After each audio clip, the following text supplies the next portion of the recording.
ದೇವರ ಅತಿ ಪರಿಶುದ್ಧವಾದ ನಮಕ್ಕೆ ಮಹಿಮೆಯಾಗಲಿ. ಕ್ರಿಸ್ತನ ಮೂಲಕವಾಗಿ ದೇವರ ಲೋಕಕ್ಕೆ ಮತ್ತೊಂದು ಹೊಸ ಮುಂಜಾನೆಯನ್ನು ದಯಪಾಲಿಸಿದ್ದಾರೆ. ಹಾಗಾಗಿ ನಾವು ದೇವರಿಗೆ ಕೃತಜ್ಞತ ಹೃದಯ ಉಳ್ಳವರಾಗಿರೋಣ. ಈ ದಿನದ ಧ್ಯಾನ ದೇವರ ವಾಕ್ಯ ಕೀರ್ತನೆಗಳ ಭಾಗ 150ನೇ ಅಧ್ಯಾಯ 1ರಿಂದ 6ನೇ ವಾಕ್ಯದವರೆಗೆ. ಯೆಹೋವನನ್ನು ಸ್ತುತಿಸಿರಿ, ದೇವರನ್ನು ಆತನ ಪರಿಶುದ್ಧ ಸ್ಥಳದಲ್ಲಿ ಸ್ತುತಿಸಿರಿ. ಆತನ ಶಕ್ತಿ ಪ್ರದರ್ಶನವಾದ ಆಕಾಶ ಮಂಡಲದಲ್ಲಿ ಆತನನ್ನು ಸ್ತುತಿಸಿರಿ. ಆತನ ಮಹತ್ ಕಾರ್ಯಗಳಿಗಾಗಿ ಆತನನ್ನು ಸ್ತುತಿಸಿರಿ. ಆತನು ಉಳ್ಳವುಗಳಿಗಾಗಿ ಆತನನ್ನು ಸ್ತುತಿಸಿರಿ. ತುತ್ತೂರಿಯ ಶಬ್ದದಿಂದ ಆತನನ್ನು ಸ್ತುತಿಸಿರಿ. ವೀಣೆಯಿಂದಲೂ ಕಿನ್ನರಿಯಿಂದಲೂ ಆತನನ್ನು ಸ್ತುತಿಸಿರಿ. ದಮ್ಮಡಿಯಿಂದಲೂ ನಾಟ್ಯಗಳಿಂದಲೂ ಆತನನ್ನು ಸ್ತುತಿಸಿರಿ. ತಂತಿ ವಾದ್ಯಗಳಿಂದಲೂ ಕೊಳಲುಗಳಿಂದಲೂ ಆತನನ್ನು ಸ್ತುತಿಸಿರಿ.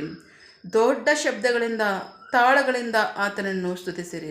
ಉತ್ಸಾಹದ ತಾಳಗಳಿಂದ ಆತನನ್ನು ಸ್ತುತಿಸಿರಿ. ಶ್ವಾಸವುಳ್ಳವುಗಳೆಲ್ಲ ಯೆಹೋವನನ್ನು ಸ್ತುತಿಸಲಿ, ಯೆಹೋವನನ್ನು ಸ್ತುತಿಸಿರಿ. ದೇವರಿಗೆ ಸ್ತೋತ್ರ. Psalms 150 word 6. Praise him with loud cymbals. Praise the Lord, all living creators the praise the lord. ದೇವರಿಗೆ ಸ್ತೋತ್ರ. ನಾವು ವಾಕ್ಯ ಭಾಗ ನೋಡ್ತಾ ಇದ್ದೀವಿ. ಬಹಳ ಪ್ರಮುಖವಾಗಿ 6ನೇ ವಾಕ್ಯ ಹೇಳುತ್ತೆ, ಶ್ವಾಸವುಳ್ಳವುಗಳೆಲ್ಲ ಯೆಹೋವನನ್ನು ಸ್ತುತಿಸಲಿ, ಯೆಹೋವನನ್ನು ಸ್ತುತಿಸಲಿ. ದೇವರಿಗೆ ಸ್ತೋತ್ರ. ಶ್ವಾಸ ಉಳ್ತಕ್ಕಂಥದ್ದೆಲ್ಲವೂ ಸಹ 148ನೇ ಅಧ್ಯಾಯದಲ್ಲಿ ವಾಕ್ಯ ಭಾಗ ಹೇಳುತ್ತೆ, ಮಳೆಗಳೇ ಯೆಹೋವನನ್ನು ಸ್ತುತಿಸಿರಿ ಅಂತ. ಕಲ್ಲಿಗೆ ಜೀವ ಇದೆಯಾ? ಇಲ್ಲ. ಅದು ಸಹ ಯೆಹೋವನನ್ನು ಸ್ತುತಿಸಬೇಕು. ಕಾರಣ ಅದನ್ನು ಉಂಟು ಮಾಡಿರ್ತಕ್ಕಂಥನು ಆತನೇ ಆಗಿದ್ದಾನೆ. ನಂಬಿಗಸ್ತನಾಗಿ ಕಾದು ಕಾಪಾಡ್ತಾ ಇರ್ತಕ್ಕಂಥ ದೇವರಿಗೆ ಸ್ತೋತ್ರ. ಆಮೇನ್. ಅನುದಿನವೂ ನಮ್ಮ ಭಾರವನ್ನು ಹೊತ್ತು ನಂಬಿಗಸ್ತರಾಗಿ ಇವತ್ತಿನವರೆಗೂ ಕಾದಿದ್ದಾರೆ. ಮುಂದೆಯೂ ಸಹ ಅವರು ಕಾಯೋದಕ್ಕೆ ಶಕ್ತರಾಗಿದ್ದಾರೆ, ನಂಬಿಗಸ್ತರಾಗಿದ್ದಾರೆ. ದೇವರಿಗೆ ಸ್ತೋತ್ರ. ಹಾಗಾಗಿ ಆತನ ಪರಿಶುದ್ಧ ಸ್ಥಳದಲ್ಲಿ, ಆತನ ಸಭೆ ಆಗಿರ್ತಕ್ಕಂಥ, ಆತನ ಶರೀರವಾಗಿರ್ತಕ್ಕಂಥ ಪರಿಶುದ್ಧ ಸ್ಥಳದಲ್ಲಿ ಆತನನ್ನು ಸ್ತುತಿಸಿರಿ. ಹೇಗೆ ಅಂತ ವಾಕ್ಯ ಹೇಳ್ಕೊಡುತ್ತೆ ನಮಗೆ.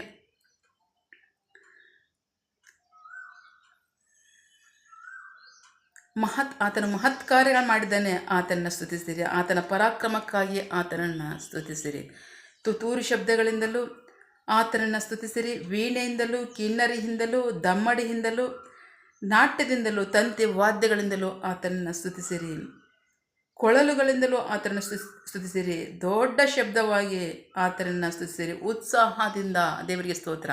ನಾವು ಆತನನ್ನು ಸ್ತುತಿಸಬೇಕು. ಹೇಗೆ ಅಂದರೆ ಉತ್ಸಾಹದಿಂದ, ಭಯಭಕ್ತಿಯಿಂದ, ಪ್ರೀತಿಯಿಂದ ದೇವರನ್ನ ನಾವು ಸ್ತುತಿಸಬೇಕು. ಹೇಗೆ? ನಾವು ಮಾತ್ರ ಅಲ್ಲ, ಶ್ವಾಸ ಉಳ್ಳವುಗಳೆಲ್ಲ ಅಂತ ವಾಕ್ಯ ಹೇಳ್ತಾರೆ. ದೇವರಿಗೆ ಸ್ತೋತ್ರ. ಕಾರಣ ನಂಬಿಗಸ್ತರಾಗಿದ್ದಾರೆ.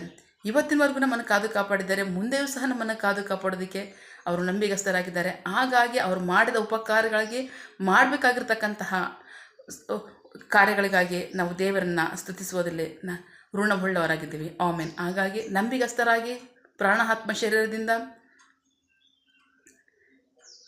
ಭಯಭಕ್ತಿಯಿಂದಲೂ ಪ್ರೀತಿಯಿಂದಲೂ ದೇವರನ್ನು ಸ್ತುತಿಸೋಣ. ಆಮೇನ್. ದೇವರಿಗೆ ಮಹಿಮೆ ಆಗಲಿ, ನಮಗೆ ರಕ್ಷಣೆ ಆಶೀರ್ವಾದ ಉಂಟಾಗಲಿ. ಆಮೇನ್.